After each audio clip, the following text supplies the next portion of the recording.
The room inside the penthouse suite of the Plaza Hotel was dead silent. You could hear the ice melting in the crystal glasses.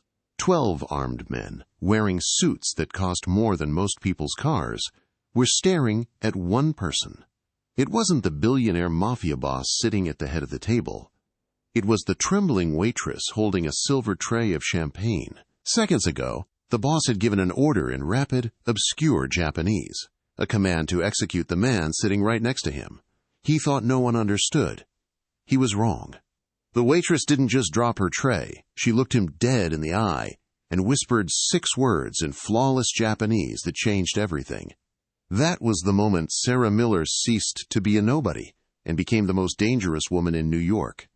New York City doesn't care if you are broken. It only cares if you can pay the rent.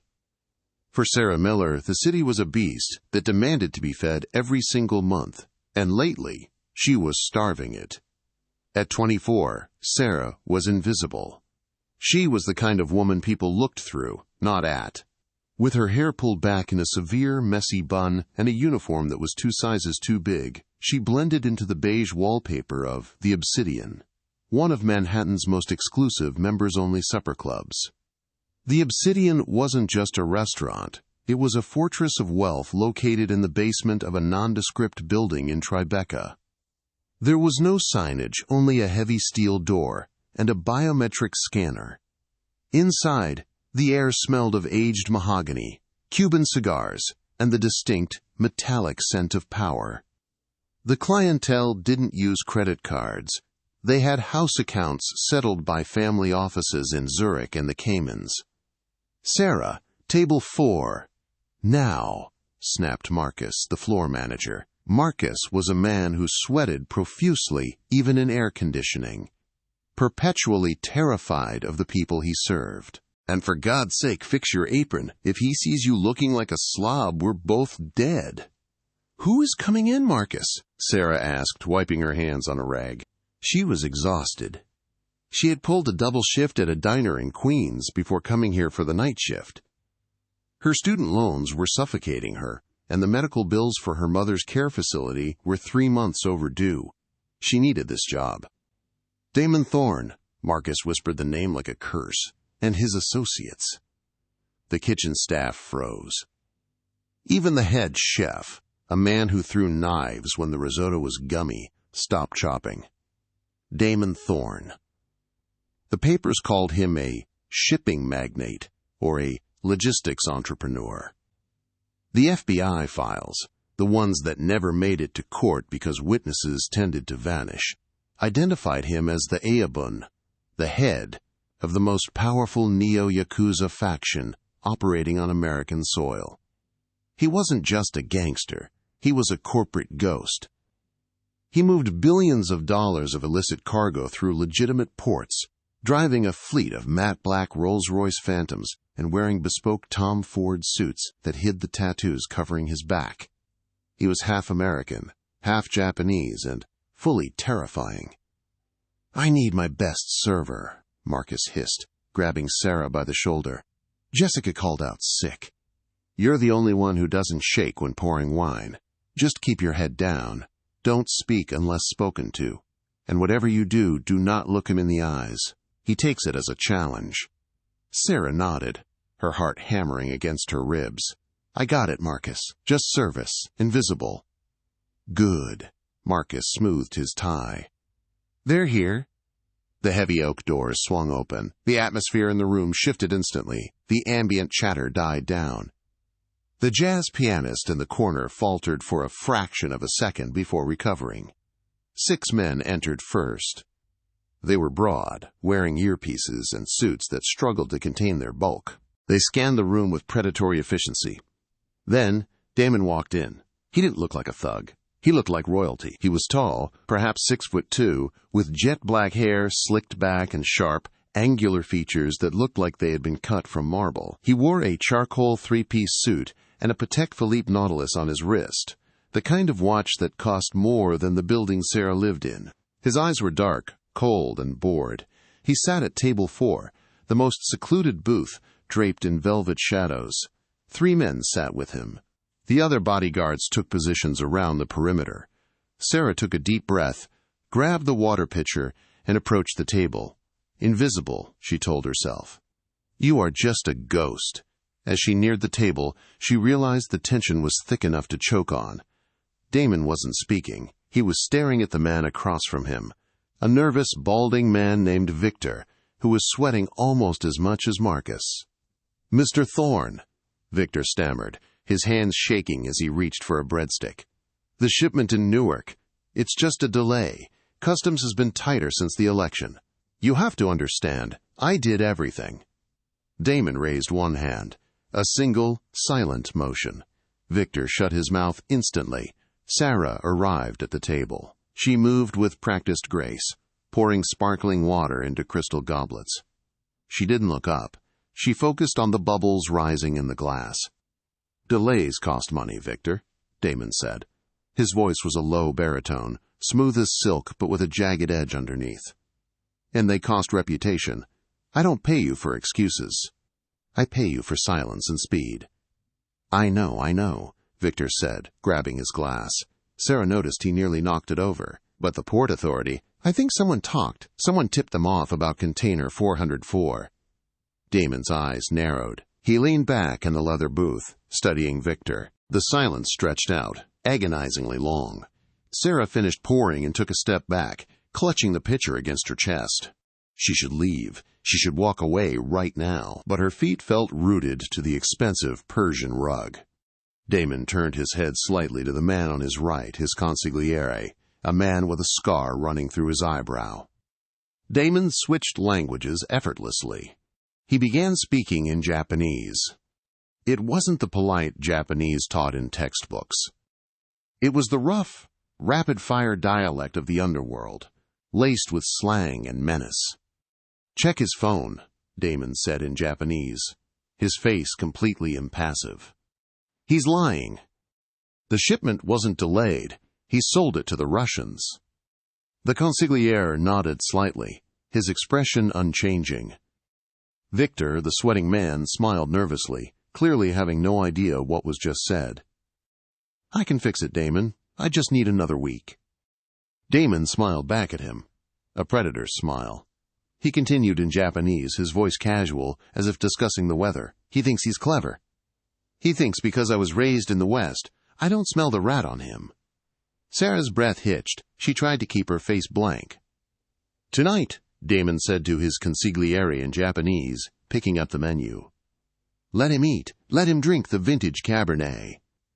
And then, when he goes to the bathroom, cut his throat in the stall. Make it look like a robbery gone wrong." Sarah's blood ran cold. The pitcher in her hand slipped just an inch, the ice shifting with a loud clink against the glass. Damon stopped talking. Slowly, terrifyingly, he turned his head. He looked up at Sarah. For the first time, she failed to be invisible. His eyes locked onto hers. They were intelligent, probing, and utterly devoid of mercy. He was analyzing her reaction. He was checking to see if the sudden noise was clumsiness or shock. "Is there a problem?" Damon asked in English, his voice soft. The entire table looked at her. Marcus, watching from the kitchen door, looked like he was about to faint. "No, sir," Sarah whispered, her voice trembling. "My hand slipped. I apologize." Damon studied her for a second longer. It felt like he was dissecting her soul. Then he dismissed her with a wave of his hand. "Bring the wine list. The 82 Chateau Margaux." Sarah turned and walked away, her legs feeling like jelly. She made it to the server station and gripped the counter, gasping for air. She had just heard a murder plot. A man was going to die in the bathroom within the hour. And she was the only one in the room, other than the killers, who knew. Most people would have run. They would have clocked out, feigned illness, and sprinted out the back door into the rainy New York night. But Sarah couldn't run. Years ago, before the debt, before her mother's stroke, Sarah had been different. She had been a prodigy.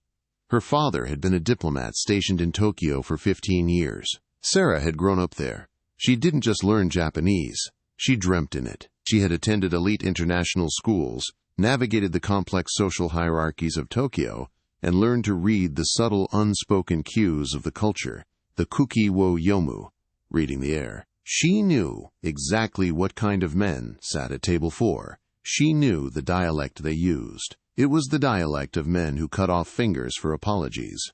If she ran now, Damon might get suspicious. If she acted strange, he would know. Men like him survived by paranoia. "Sarah, the wine," Marcus hissed, shoving a leather-bound book into her hands. "Why are you standing there? Go!" She took the book. Her hands were shaking. She forced herself to think. If I say nothing, Victor dies. If I say something, I die. But she looked over at the table. Victor was pulling out his phone, texting under the table. Damon was watching him with that cold, amused smile, like a cat watching a mouse clean its whiskers before the pounce. Sarah walked back to the table. Every step felt like walking to the gallows. She presented the wine list to Damon. He didn't take it.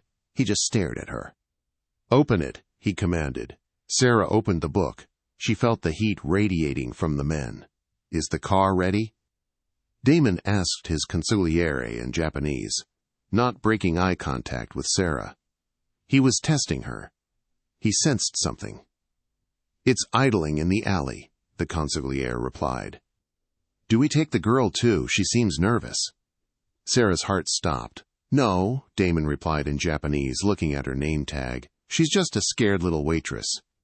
"Look at her cheap shoes. She's nobody. Leave her."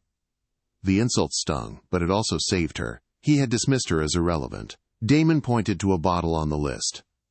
"This one." "Excellent choice, sir," Sarah said. Her voice was steady now. A strange calm had washed over her. It was the calm of someone who had nothing left to lose. She went to fetch the bottle.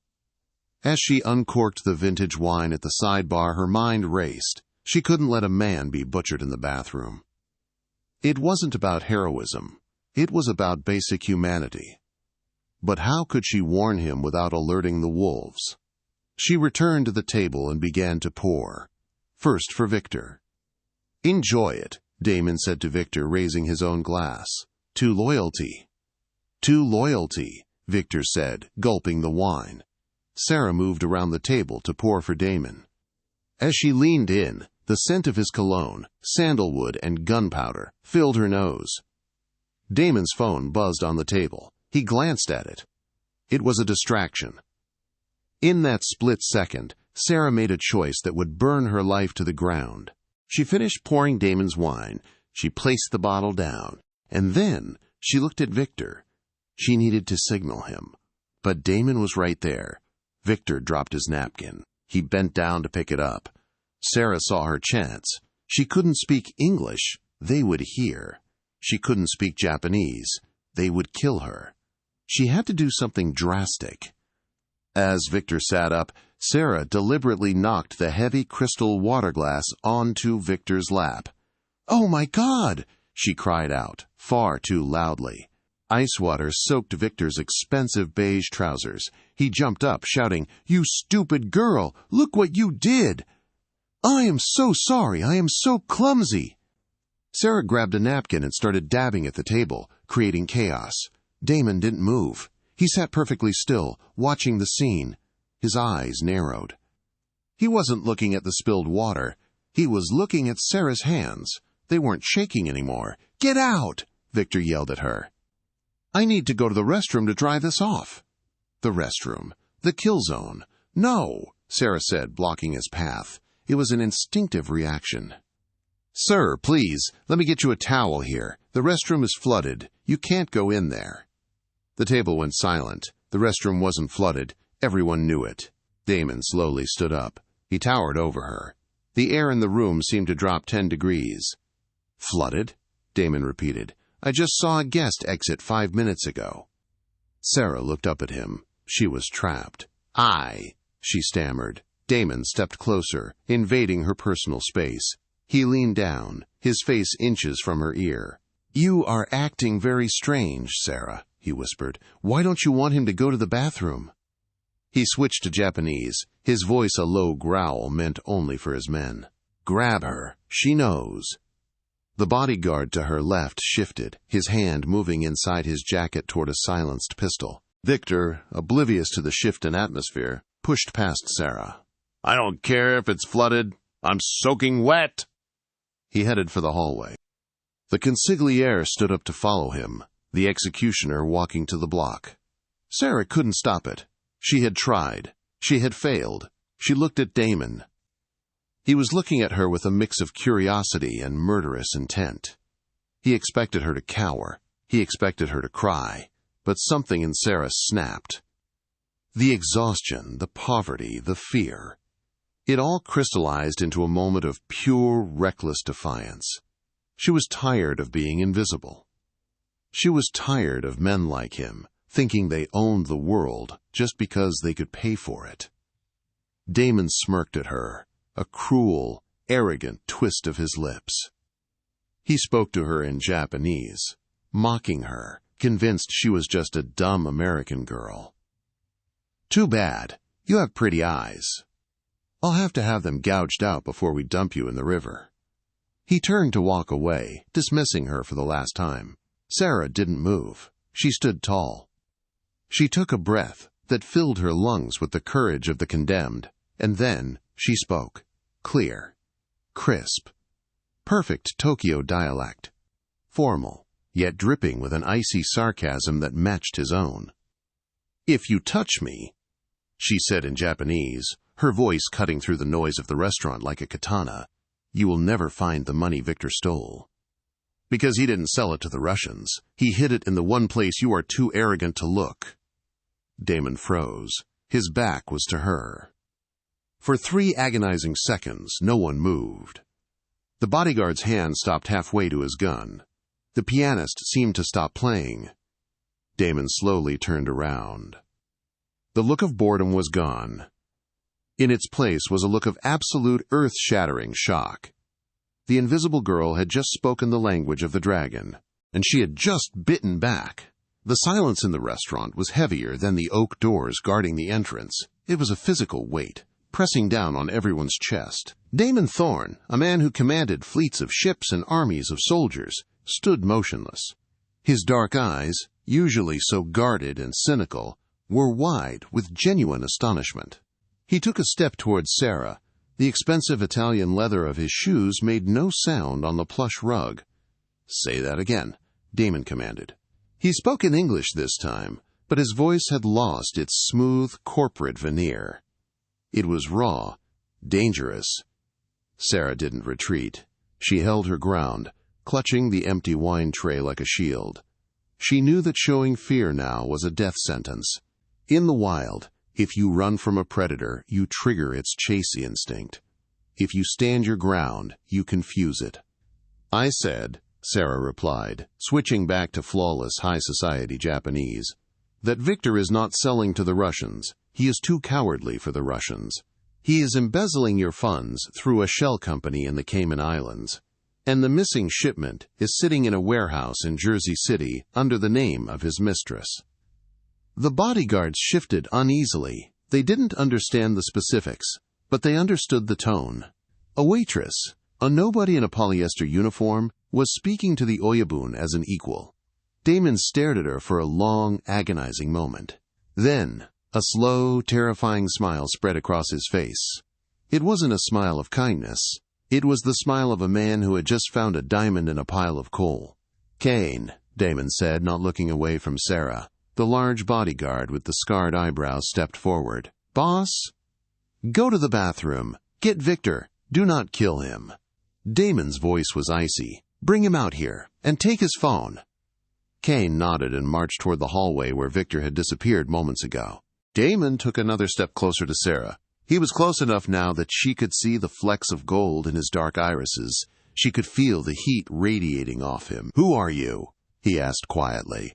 "You aren't a waitress. Waitresses drop plates. They don't speak the dialect of the Tokyo elite." "I am Sarah Miller," she said, her voice steady despite the adrenaline flooding her veins. "And I am a waitress. But before life decided to kick me while I was down, I was the daughter of the American ambassador to Japan. I grew up in Minatoku. I learned your language before I learned how to ride a bike." Damon tilted his head. "The diplomat's daughter, fallen from grace. He scanned her face, looking for the lie. He found none. "And how do you know about Victor's mistress? How do you know about Jersey City?" "Because," Sarah said, "people don't look at the help. Victor was on the phone in the coat room before you arrived. He thought no one was listening, because the only person there was the girl hanging up his jacket. He was bragging to her." "To the mistress?" "Yes," Sarah lied. It was a partial lie. She had heard Victor on the phone, but the details about the specific warehouse were a guess, a calculated gamble based on the fragments she'd overheard about Jersey and storage. But she had to sell it. She had to make herself valuable. Suddenly, a commotion erupted from the hallway. Kane dragged Victor out by the collar of his expensive suit. Victor was pale, his eyes darting around the room in panic. His phone was in Kane's hand. "Damon, what is this?" Victor shrieked. "I was just—" "Shut up," Damon said calmly. He didn't even look at Victor. He kept his eyes locked on Sarah. "Kane," Damon said, "check the phone. Look for a contact named—" He looked at Sarah, raising an eyebrow. "Elena." Sarah supplied the name she had heard Victor whisper. Kane scrolled through the phone. A few seconds later, he looked up, his face grim. "It's here, boss." "A text sent 10 minutes ago. He suspects nothing. The container is safe at the Jersey yard. We move it tomorrow." Victor's knees gave out. He collapsed onto the floor, sobbing. "Damon, please. It was just a mistake. I needed the liquidity." The revelation hit the room like a thunderclap. Sarah had been right. Damon looked down at the sobbing man with absolute disgust. He waved his hand dismissively. "Get him out of here. Put him in the trunk. We will discuss his liquidity later." 2 bodyguards grabbed Victor and dragged him out the side exit. His screams were muffled as the heavy doors closed. Now it was just Damon, his remaining men, and Sarah. The restaurant was deathly quiet. Marcus, the manager, was cowering behind the bar, shaking so hard the glasses were rattling. Damon reached out. Sarah flinched, expecting a strike. Instead, Damon's hand moved past her face and gently tucked a loose strand of hair behind her ear. His fingers were warm, rough, and surprisingly gentle. The intimacy of the gesture was more terrifying than violence. "You saved me $5 million tonight, Sarah Miller," Damon said softly. "I didn't do it for you," Sarah said, pulling back slightly. "I did it because I didn't want blood on my floor. I have to mop that up." Damon laughed. It was a dark, dry sound. "Practical. I like that." He checked his watch. "Shift's over." "Excuse me?" Sarah asked. "You know too much," Damon said, his face hardening again. "You know my face. You know my associate's betrayal. You know about the Jersey shipment. And you have proven you understand things you shouldn't." He buttoned his suit jacket. "You can't stay here. If Victor has partners, and he does, they will come looking for loose ends. You are a very loose end." "I won't say anything," Sarah insisted, panic rising in her chest. "I just want to go home. I have to feed my cat. I have bills to pay." "I'll buy you a new cat," Damon said coldly, "and I'll pay your bills." He turned to Kane. "Get the car! Bring her!" "No!" Sarah backed away, colliding with the table. "I'm not going with you! This is kidnapping!" Damon stopped. He turned back to her. The amusement was gone. In its place was the ruthless warlord who ran the city's underworld. "Sarah," he said, his voice low and intense, "listen to me very carefully. Victor was working with the Volkov Syndicate. Russians. When they find out Victor is gone, they will retrace his steps. They will come here. They will torture your manager until he tells them about the waitress who spilled the water. And then they will find you, and they will not be as polite as I am." He extended a hand toward her. "You have 2 choices. Stay here and wait for the Russians to find you, or walk out that door with me and live." Sarah looked at the door. She looked at Marcus, who was shaking his head, mouthing, "Go, just go." She looked at Damon's hand. It was a hand that had ordered death minutes ago, but now it looked like the only lifeline in a storm. She thought of her mother in the care facility. If Sarah died, her mother would be on the street in a week. She swallowed her fear. She straightened her spine. "I have conditions," she said. Damon's eyebrows shot up. Conditions? You are in no position to negotiate, little waitress. I am the only one who can translate the nuances of what Victor said. Sarah bluffed again. And I am the only witness you have who isn't on your payroll. You need me. Damon stared at her. Then, a spark of respect flickered in his eyes. Name them, he said. My mother's medical bills are paid in full, tonight. And I am not your prisoner. I am your consultant. Until this is over. Damon Thorne smiled. It was a genuine smile this time, dangerous and dazzling. Deal, he said. He didn't wait for her to take his hand. He grabbed her wrist, his grip like iron, and pulled her toward the exit. Welcome to the family, Sarah. The car was a rolling fortress. It was a Mercedes Maybach, extended and armored, with windows thick enough to stop a sniper round. Inside, it smelled of rich leather and the faint, lingering scent of Damon's sandalwood cologne. Sarah sat on the far side of the bench seat, pressed against the door. Damon sat opposite her, his long legs crossed, tapping away on a tablet. He seemed completely relaxed, as if he hadn't just ordered a kidnapping and an interrogation. Outside, the rain-slicked streets of New York blurred by. They were moving fast, flanked by 2 black SUVs. Drink, Damon said, pointing to the crystal decanter in the center console. You look like you're going to pass out. I don't drink with kidnappers, Sarah snapped. Her hands were trembling in her lap, but her voice remained sharp. Damon didn't look up from his screen. I didn't kidnap you. I extracted you. There is a difference. Tell that to the police. The police work for me, Damon said simply. Or at least, the ones that matter do. He finally set the tablet down and looked at her. In the dim amber light of the car's interior, he looked less like a monster and more like a tired king. The shadows under his eyes told a story of sleepless nights and constant vigilance. Why did you really help me? Damon asked. You could have let Victor go to the bathroom. He would be dead. You would be safe. Why intervene? Sarah looked out the window. I don't like bullies, and Victor was bullying you. Damon laughed, a short, incredulous bark. Victor? Bullying me? Do you know who I am, Sarah? You're Damon Thorne. Half Japanese, half American. You took over the Ketsueki Syndicate 3 years ago after your father was assassinated in Tokyo. You consolidated power in New York, pushing out the Italians and the Irish. You are ruthless, efficient, and according to the tabloids, you date supermodels. Damon stared at her. You did your homework. I read the news, and I listened. Sarah turned to face him. But Victor was stealing from you right under your nose. That's bullying. He thought you were too arrogant to notice. He was right. The air in the car grew tense. Kane, sitting in the front passenger seat, stiffened. No one spoke to the boss like that. But Damon didn't get angry. He leaned forward, resting his elbows on his knees. You have a sharp tongue, he murmured. It's going to get you killed one day. Maybe, Sarah said. But not tonight. The car slowed down. They weren't heading to a warehouse or a dungeon. They were pulling up to the private underground entrance of the Steinway Tower, the skinniest, most expensive skyscraper in the world. Where are we? Sarah asked. Home, Damon said. The car doors opened. A phalanx of guards surrounded them instantly. They moved Sarah and Damon toward the private elevator with military precision. The ride up was silent and ear-poppingly fast. When the doors opened, Sarah stepped out into a penthouse that defied description. It was a glass box floating in the clouds. The entire city of New York was spread out below them, a grid of glittering diamonds. The apartment was stark, modern, and cold. Black marble floors, white leather furniture, and abstract art that looked like slashed canvas. Leo. Damon barked at a man standing by a bank of monitors. Status.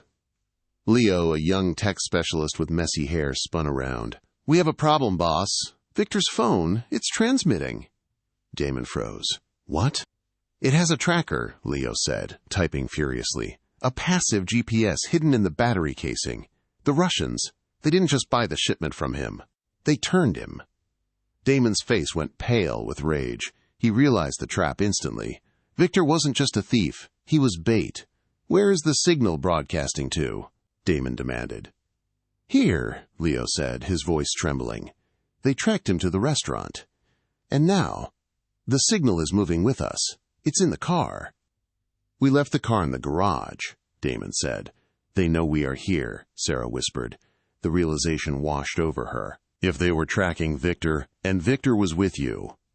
Boom! The building shook. A dull, heavy thud resonated from 80 floors below. "Explosion in the lobby," Leo shouted. "Cameras are down. We have hostiles breaching the perimeter." Damon moved instantly. He didn't run. He grabbed Sarah by the arm and pulled her away from the floor-to-ceiling windows. "Get down!" he roared. Crack! The glass window where Sarah had been standing a second ago shattered into 1,000 diamonds. A sniper bullet embedded itself in the wall opposite them. Sarah screamed, dropping to the floor. Damon was on top of her in a second, covering her body with his. He was heavy, solid, and warm. He smelled of gunpowder and fear. "Stay down," he yelled, pulling a gun from a holster at the small of his back. "Kane, secure the elevator." Another shot rang out, shattering a vase. The lights in the penthouse flickered and died, plunging them into darkness. Only the city lights below provided illumination. "They're on the roof!" Kane shouted from the hallway. "They're rappelling down." Damon looked down at Sarah. Her face was pressed against the cold marble floor. She was shaking uncontrollably. "Sarah," he said, his voice calm amidst the chaos. "Look at me." She looked up. His eyes were fierce, glowing in the semi-darkness. "Can you shoot?" he asked. "No," she cried. "I'm a waitress. I serve pasta." "Well, tonight you're going to learn," Damon said. He pulled a smaller, sleek black pistol from his ankle holster and shoved it into her hand. "Safety is off. Point and pull. If anyone comes through that door who isn't me or Kane, you kill them. Do you understand?" "I can't." "You have to." Damon grabbed her face with one hand, forcing her to focus. "Because they aren't here for the money anymore. They are here to wipe the board clean. That includes you." He kissed her forehead, a strange, frantic gesture of protection, and then rolled off her. "Stay here. Don't move." Damon sprinted into the darkness, moving like a shadow toward the balcony, where the shadows of men were descending on ropes. Sarah lay on the floor, clutching the cold metal of the gun. Her heart was hammering a frantic rhythm against her ribs. "This isn't real," she told herself. "This is a movie. This is a nightmare." But the sound of automatic gunfire erupting on the balcony was very real. The screams of dying men were real. She crawled behind the white leather sofa. She squeezed her eyes shut. Suddenly she heard a noise behind her. Not from the balcony. From the ventilation shaft on the wall. The grate was pushed open slowly. A pair of boots dropped to the floor. Sarah opened her eyes. A man in black tactical gear, wearing a balaclava, stood up. He wasn't one of Damon's men. He had a red armband, the mark of the Volkov Syndicate. He saw her. He raised his rifle. Sarah didn't think. She didn't breathe. Her body took over, driven by the primal urge to survive that Damon had awakened in her. She lifted the pistol with both hands. Point and pull. She pulled the trigger. The gun kicked back hard, hurting her wrist. The sound was deafening. The man in black jerked backward, clutching his shoulder. He fell against the wall, his rifle scattering across the floor. Sarah stared at the gun in her hand, smoke curling from the barrel.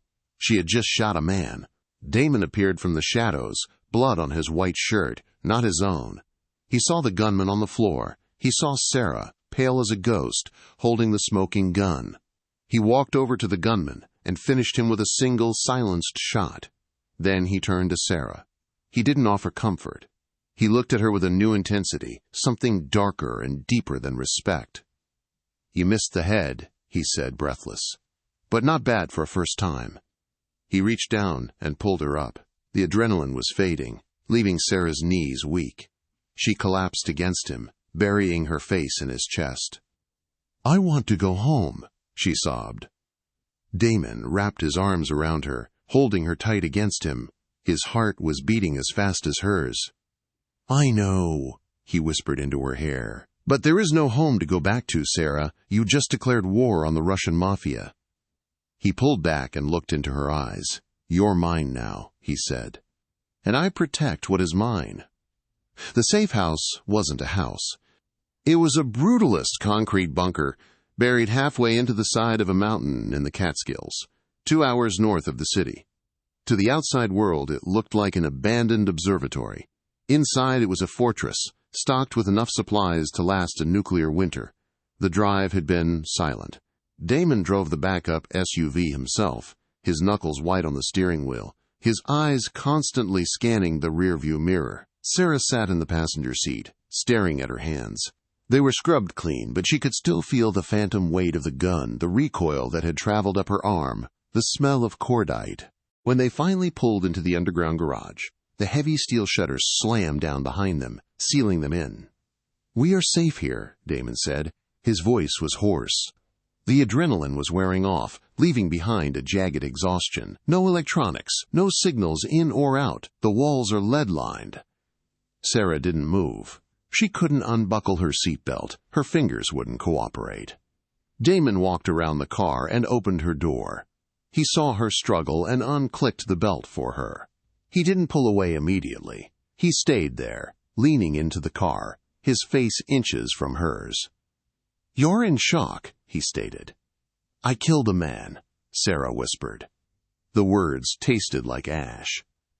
"I'm a waitress, Damon. I worry about tipping out the busboys and if the chef is going to yell at me. I don't kill people."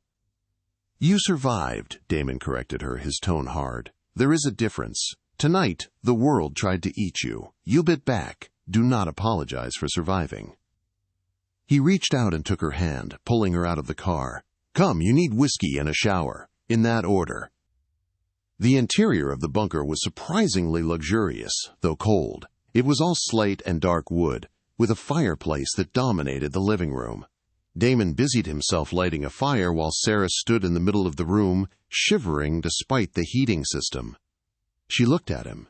He had shed his suit jacket and rolled up his sleeves. His forearms were covered in tattoos, intricate Irizumi ink of waves and dragons that disappeared under his shirt. He looked dangerous, primal, and utterly out of place in her world. Yet here she was, locked in a box with him. Damon poured 2 glasses of amber liquid and handed one to her. "Drink," he ordered. She took a sip. It burned, but it settled the shaking in her hands. "What happens now?" Sarah asked, sinking onto the leather sofa. "You said I'm yours now. Does that mean I'm a prisoner?" Damon sat opposite her, leaning back and watching the flames. "It means you are a ghost, Sarah. As of 2 hours ago, your apartment in Queens is likely being watched. If you go back, Volkov will take you. If you go to the police, Volkov has men on the payroll who will hand you over before you finish filing a report." "So my life is over," she said, her voice cracking. "My mother, the care facility." "I already took care of it," Damon said quietly. Sarah looked up, confused. "What?" "In the car, before the signal died. I wired 2 years of advance payments to the facility under a shell corporation. Your mother is safe. She will receive the best care." Sarah stared at him. "Why? Why would you do that?" Damon swirled his drink. "Because you saved my life, and because I know what it is like to lose a parent to the wolves." He looked at her then, his dark eyes softening for the first time. "I know who your father was, Sarah. Ambassador William Miller." Sarah stiffened. Everyone knew him. He was the diplomat who disgraced himself, the gambling debts, the suicide. "He didn't commit suicide," Damon said. The silence that followed was deafening. The fire crackled, a sharp sound in the quiet room. "What did you say?" Sarah whispered. "Your father was a good man," Damon said, his voice low. "He was working with the Japanese authorities to expose a money laundering ring that moved yen into American real estate. That ring was run by the Volkov Syndicate in partnership with a rogue faction of the Yakuza, my father's rivals." Damon stood up and paced the room. "My father tried to protect him. They were friends, unlikely as it seems. But they failed. The Volkovs killed your father and staged the scene to look like a suicide brought on by debt. They fabricated the gambling records to destroy his reputation so no one would investigate his death. Sarah felt the room spinning. Tears streamed down her face, hot and fast. For 5 years, she had lived with the shame of her father's weakness. She had worked double shifts to pay off debts that weren't even real. "You knew?" she choked out. "You knew all this time?" "I suspected," Damon said. "I confirmed it only recently. That's why I was meeting Victor. He was the link.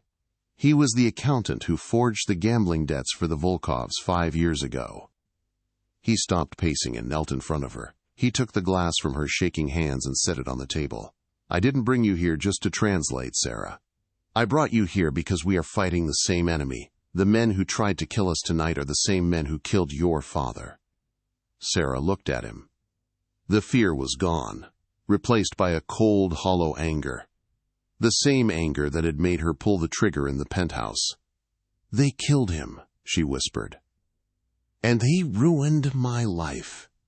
"Yes," Damon said, "and now we are going to ruin theirs." He reached out and cupped her face. His thumb brushed away a tear. The touch was electric. In the high-stakes world of violence, intimacy was a rare currency, and in that moment, the barrier between boss and waitress, between criminal and civilian, evaporated. "I need you, Sarah," Damon said, his voice rough. "Not just to translate. I need you to help me navigate the world your father lived in. The high society, the galas, the places where Volkov hides his money. I have the muscle, but you have the pedigree, you have the mask." "You want me to be a spy," she said. "I want you to be my partner," he corrected. Sarah looked deep into his eyes. She saw the darkness there, but she also saw fierce, protective loyalty. She realized that for the first time in 5 years she wasn't alone. "Okay," she whispered. Damon leaned in. For a second she thought he was going to kiss her. The air between them was charged, magnetic. Her heart hammered against her ribs, anticipating the touch of his lips. But he pulled back, standing up abruptly. He ran a hand through his hair, as if restraining himself. "Get some sleep," he said, his voice tight. "Take the bedroom. I'll take the couch. Tomorrow we stop running. Tomorrow we start hunting." He walked away toward the kitchen, leaving Sarah sitting by the fire, her skin burning where he had touched her, her mind racing with the revelation that her entire life had been a lie, and that the most dangerous man in New York was the only one telling her the truth. The next morning, the bunker looked like a war room. Maps and blueprints covered the heavy oak table. Damon was already awake, adrenaline radiating off him. "We have a lead," he announced as Sarah entered, wrapping a cashmere sweater around herself. "The container isn't in a warehouse. It's moving. It's on a private yacht, the Volga Queen, docked at Chelsea Piers." "A yacht?" Sarah asked. "Alexei Volkov, the head of the Russian syndicate, is hosting a charity gala tonight," Damon explained. "And the shipment is on board. It's not drugs or gold. It's an encrypted hard drive containing the entire ledger of the Volkov operation, proof of every bribe, every murder, including your father's." Sarah felt a chill. "If we get that drive—" "We destroy them," Damon finished. "But we can't go in as us. We go in through the front door." He slid a black velvet box across the table. Inside was a stunning vintage diamond ring. "Tonight, you are Sarah Vanderhoven, a Dutch heiress, and I am your fiancé, Mr. Black. We are going to rob the devil in plain sight." The transformation. 3 hours later, Sarah Miller was gone. In her place stood a woman in a backless, emerald-green silk gown that clung to her curves like a second skin. Her hair was styled in sleek Hollywood waves, and a small, silenced pistol was strapped to her thigh beneath the high slit of her dress.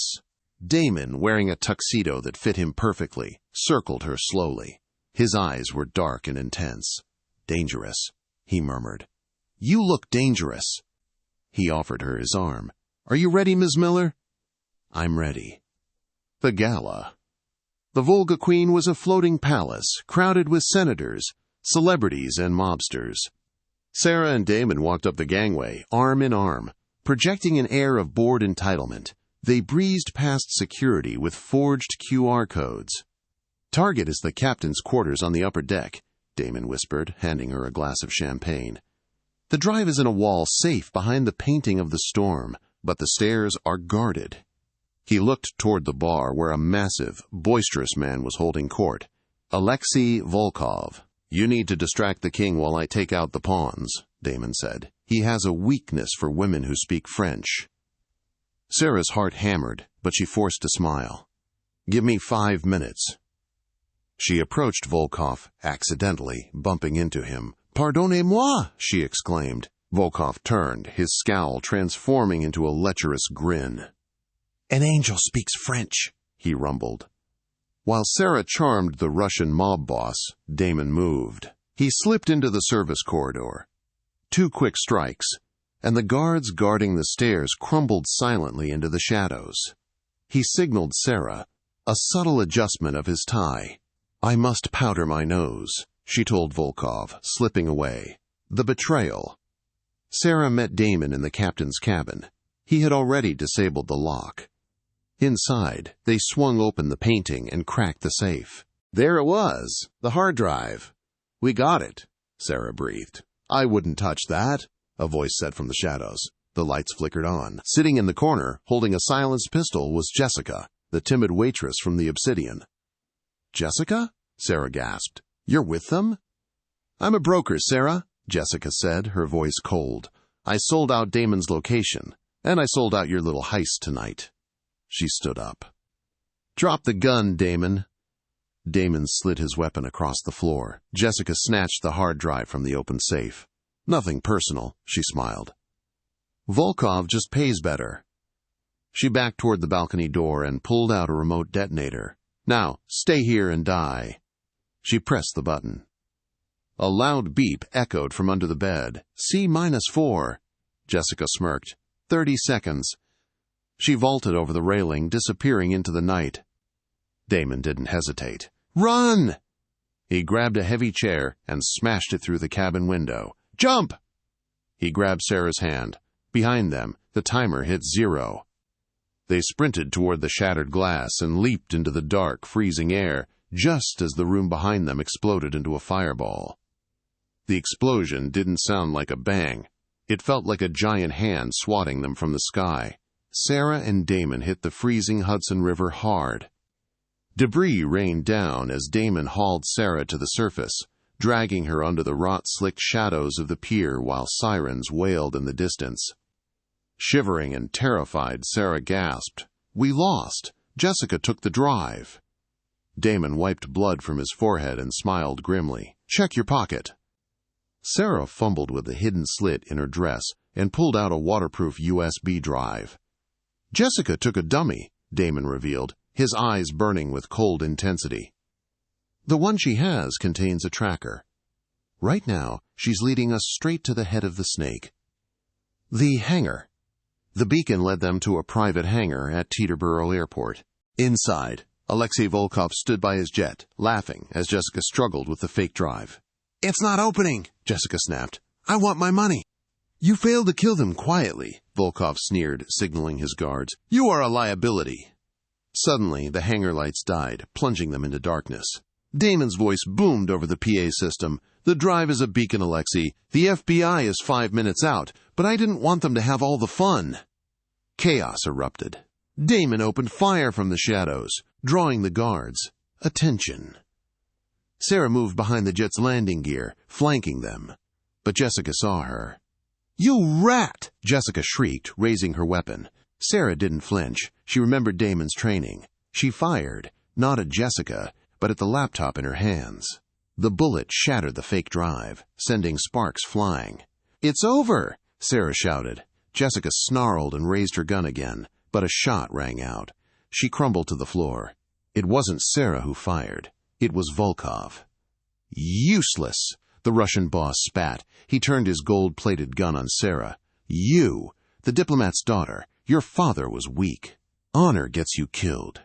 Sarah squeezed her eyes shut, ready to die, but the shot never came. Damon dropped from the top of the jet like a wraith. With one fluid motion, he kicked the gun away and pressed a blade to Volkov's throat. "My father sends his regards," Damon whispered. He struck Volkov with the hilt of the blade, knocking him unconscious, just as SWAT teams breached the doors. "Come with me," Damon said, extending his hand as police lights flooded the hangar. "The world is big." Sarah didn't look back. She took the dragon's hand, and they slipped into the night. 6 months later, the Obsidian reopened with a new elegance. The criminal element was gone, purged by the evidence on the drive Sarah had saved. Sarah walked through the dining room, no longer a waitress in an ill-fitting uniform, but a co-owner in a tailored blazer. She found Damon in their private booth. He looked lighter, the weight of the underworld finally gone. "Pack your bags," he said, kissing her hand. "We're going to Tokyo." "Why?" "To visit a grave in Aoyama Cemetery," Damon replied softly. "I had the headstone changed. It no longer says, 'disgraced.' It says, 'hero.'" Tears pricked Sarah's eyes. She had started as an invisible girl, but she had rewritten the story. She had cleared her father's name and captured the heart of the most dangerous man in the city. "Thank you," she whispered. "Don't thank me," Damon smiled, pulling her close. "You're the one who spoke the language." Sarah Miller proved that even when the world tries to crush you, you can bite back. From a terrified waitress to a woman who took down an empire, she learned that sometimes the only way to survive monsters is to look them in the eye. She was no longer the help. She was the queen. If you loved Sarah's transformation from waitress to mafia queen, hit that like button. Don't forget to subscribe and ring the bell for more dramatic stories with crazy twists. What was your favorite moment? Let me know in the comments.